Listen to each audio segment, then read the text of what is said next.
పుదీనా రాజ్మా బిర్యానీ తయారు చేయడానికి కావలసిన పదార్థాలు: బాస్మతి రైస్, రాజ్మా, పుదీనా,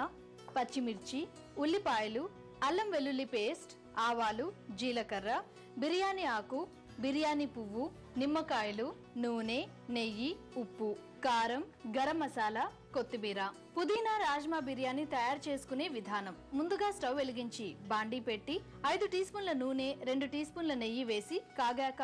ఆవాలు, జీలకర్ర, బిర్యానీ ఆకు, బిర్యానీ పువ్వు, అరకప్పు ఉల్లిపాయ ముక్కలు, కట్ చేసిన 4 పచ్చిమిర్చి వేసి ఫ్రై అయ్యాక 2 టీ స్పూన్ల అల్లం వెల్లుల్లి పేస్ట్, అరకప్పు పుదీనా పేస్ట్ వేసి పచ్చివాసన పోయాక 1 కప్పు ఉడికించిన రాజ్మా గింజలు, తగినంత ఉప్పు, 1.5 టీ స్పూన్ కారం వేసి కొద్దిగా నిమ్మరసం పిండుకొని 1.5 టీ స్పూన్ గరం మసాలా చల్లి స్టవ్ ఆఫ్ చేయాలి. ఇప్పుడు 1.5 కప్పుల రైస్ ని కుక్కర్ లో ఉంచి తగినన్ని నీళ్లు పోసి అందులో ఈ మసాలా మిశ్రమాన్ని వేసి ఉడికించి క్యారెట్ ముక్కలు, కీరా ముక్కలు, రాజ్మా, పుదీనాతో గార్నిష్ చేసిన ప్లేట్ లోకి తీసుకొని ఉడికించిన రాజ్మా, కొత్తిమీర చల్లాలి. దీన్ని రైతాతో తింటే చాలా బాగుంటుంది.